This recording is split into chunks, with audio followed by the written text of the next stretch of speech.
के बहुत ही चर्चित आईएएस अधिकारी रहे हैं। सूर्य प्रताप जी, आपका स्वागत और धन्यवाद। आपने बहुत लंबा वक्त बिताया, अभी भी आप सालाना जाते हैं वहां पर पढ़ाने के लिए।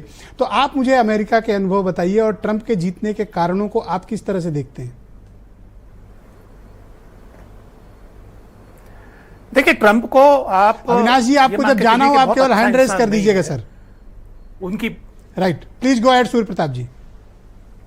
उनकी बैकग्राउंड है, उनके पास उनका क्रिमिनल रिकॉर्ड है, उनके पास तमाम चार्जेस हैं, उसके बाद भी देश ने उनको स्वीकार कर लिया और थंपिंग मेजॉरिटी स्वीकार कर लिया उनको।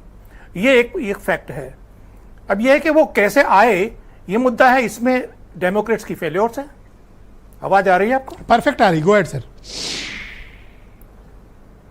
परफेक्ट है, परफेक्ट, गो अहेड। डेमोक्रेट्स की फेल्योर है। जो 4 साल का पीरियड रहा डेमोक्रेट्स का, उसमें एंटी इनकम्बेंसी बहुत हावी रहा। कारण जो सामान्य वर्ग है उस पर फोकस नहीं रहा डेमोक्रेट्स का। सामान्य वर्ग जो है वो महंगाई से जूझ रहा है, बेरोजगारी से जूझ रहा है। डे टू डे की जो ग्रॉसरी है उसके कॉस्ट भी 40% तक बढ़ गया। तो सामान्य व्यक्ति को लगा कि भाई ये कैसी सरकार है जो हमारा ख्याल नहीं रखती है। हालांकि कमला हैरिस ने बाद में उनको प्रॉमिस किया कि ग्रॉसरी के रेट हम कम करेंगे, इन्फ्लेशन कम करेंगे, गैस के प्राइसेस कम करेंगे, लेकिन उनको भरोसा नहीं हुआ लोगों को। उन्होंने अपॉर्चुनिटी इकोनॉमी की बात की, लोगों को कॉन्सेप्ट समझ ही नहीं आया कि क्या बात कर रही हैं। तो जो कमला हैरिस ने और जो डेमोक्रेट्स ने जो फोकस किया वो ट्रंप की नेगेटिविटी पे फोकस किया कि ट्रंप ऐसा है, ट्रंप कन्विक्टेड फेलन है, ट्रंप जो वो उसका रिकॉर्ड बहुत खराब है, वो डिक्टेटर है, वो संविधान को बदल देगा, वो देश में दोबारा चुनाव नहीं होने देगा। उन्होंने अच्छा सर, उनकी बोर्डिंग शुरू हो रही है सर। मैं उनको और जो अविनाश जी हमारे साथ निकल रहे हैं, मैं धन्यवाद पर करता हूं और वो अपनी फ्लाइट पकड़ सकें। बहुत शुक्रिया अविनाश जी हमारे साथ जुड़ने के लिए। चाहूंगा, मुझे जल्दी निकलना पड़ रहा है। कोई नहीं, मैं आपको शुभकामना देता हूं, आप जल्दी आइए। और हम सब चाहते हैं कि आप लखनऊ आइए, तो हम सब बैठकर स्टूडियो में आपसे चर्चा करेंगे। तो मैं आपको इन्वाइट करता हूं, प्लीज, मोस्ट वेलकम, आप लखनऊ आइए।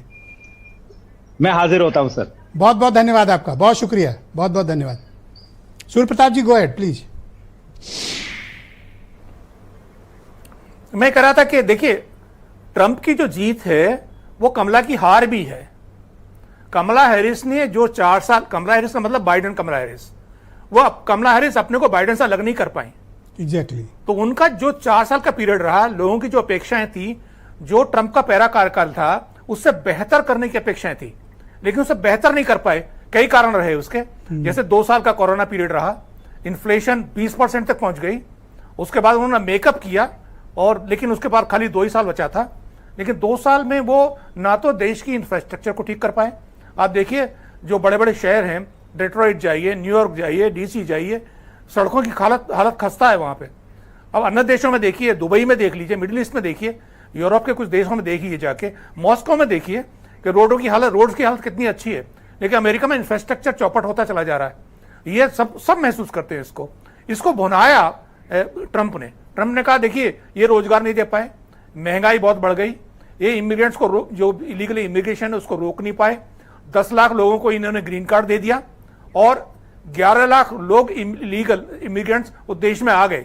उनमें क्रिमिनल्स हैं, उसमें ड्रग ट्रैफिकर्स हैं, उसमें तमाम ऐसे लोग हैं जो ह्यूमन ट्रैफिकिंग भी करते हैं, वो सब देश में आ गए। और एक मुद्दा जो आया उसमें यह आया कि छोटी छोटी क्राइम्स हैं, जैसे पेट्रोल पंप पे छोटी चोरी हो गई। तो ये जो कमला हैरिस की जो सरकार थी, बाइडेन की सरकार थी, उन्होंने छोटे क्राइम्स पे अरेस्ट को बंद कर दिया। पहले छोटे छोटे क्राइम पे भी अमेरिका में अरेस्ट हो जाती थी, ट्रैफिक वायलेशंस पर भी अरेस्ट हो जाती थी, लेकिन उसको बैन कर दिया इन्होंने कहा छोटे जो क्राइम है उन पे अरेस्ट बैन रहेगा, अरेस्ट नहीं कर सकती पुलिस। उसमें लोगों को बहुत गुस्सा आया कि भाई छोटे छोटे क्राइम से तो बड़ा क्राइम बढ़ता है। तो लोगों को छोटे छोटे जो मुद्दे हैं वो इसने पाइलअप हो गए कि लोगों को लगा। मैं सेकंड राउंड में आपकी बाकी ओपिनियन को भी सम्मिलित करूंगा सर। मैं इस पर चर्चा को आगे बढ़ाना चाहता हूं और देश के जाने माने पत्रकार